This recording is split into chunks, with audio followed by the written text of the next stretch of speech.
Most people believe that falling in love begins in the heart, a sudden feeling, a different energy, butterflies in your stomach. But biologically speaking, love does not begin in the heart. It begins in the brain. And when it begins, the brain enters one of the most intense states a human being can experience. When you meet someone who sparks deep interest, your brain immediately activates the reward system. This system exists to reinforce behaviors essential for survival. It activates when you eat something pleasurable, when you achieve an important goal, when you receive recognition, when you experience pleasure. But in romantic attraction, it is activated with unusual intensity. The main neurotransmitter involved is dopamine. Dopamine is not exactly the happiness hormone. It is the neurotransmitter of motivation, of desire, of anticipation, of pursuit.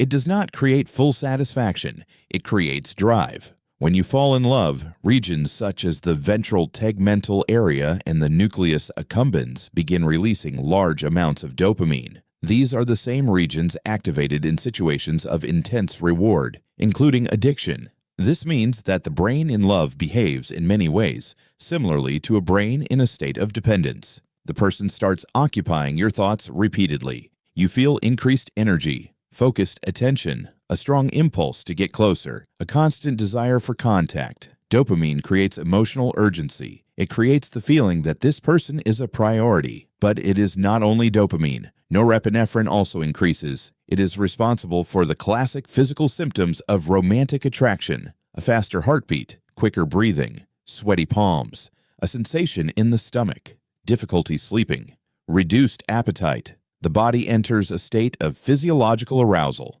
That is why you can sleep less and still feel energized. The sympathetic nervous system is activated. The brain interprets that connection as highly relevant. But here is a surprising detail. In the early stages of romantic attraction, serotonin levels tend to decrease. Serotonin is associated with emotional stability and control over repetitive thoughts. When it decreases, persistent thoughts emerge. This helps explain why you think about the person constantly. It is not just interest. It is a neurochemical pattern of fixation. At the same time, the prefrontal cortex, responsible for critical judgment and rational decision-making, partially reduces its activity. This means you think less critically, flaws are minimized, inconsistencies are ignored, warning signs are downplayed. The brain is prioritizing bonding, not logical analysis. This state is not permanent. It is a temporary reorganization of the nervous system designed to favor connection.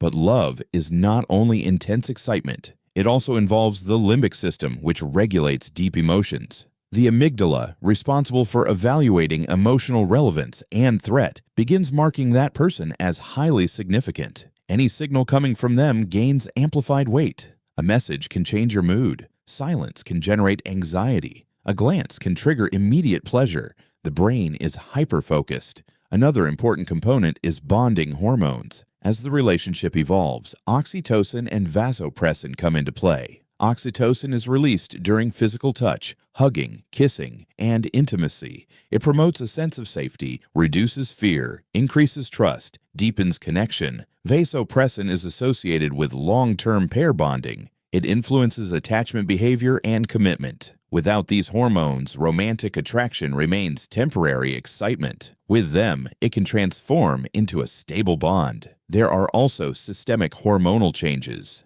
In the early stages of romantic attraction, testosterone may increase in women and slightly decrease in men. This favors approach behavior and behavioral cooperation. The body adjusts patterns to facilitate connection. But there is a delicate side to this process. When emotional uncertainty exists, the dopaminergic system can enter intermittent activation. Dopamine is not released steadily. It appears in unpredictable spikes, and the human brain is extremely sensitive to unpredictability. Variable rewards increase fixation.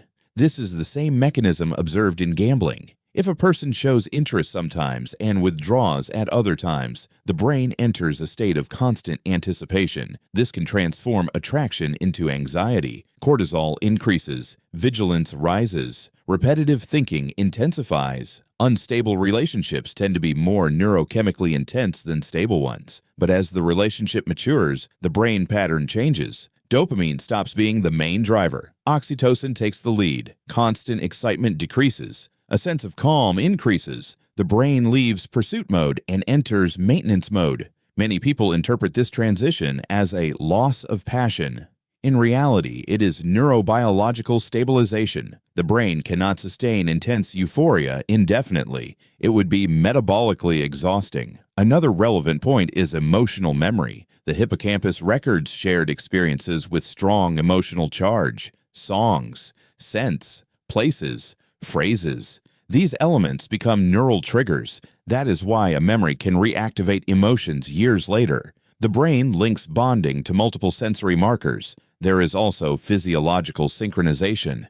Couples who spend long periods together may show similar heart rate patterns. Aligned breathing, synchronized facial expressions. The human brain is highly adaptable to the social environment. Falling in love means allowing another nervous system to influence your own, but each person experiences romantic attraction differently. Attachment style shapes the intensity of the experience. People with anxious attachment tend to show greater activation of the threat system. They feel more fear of abandonment, more need for reassurance, more insecurity. People with secure attachment tend to show a more balanced response, less anxiety, more stability. The brain learns from past experiences, and it applies that learning to current bonds. There is also the pain of rejection. Studies show that romantic rejection activates brain areas similar to those activated by physical pain. The brain interprets loss of connection as a real threat. For thousands of years, social isolation meant risk to survival. That is why heartbreak can feel physically painful.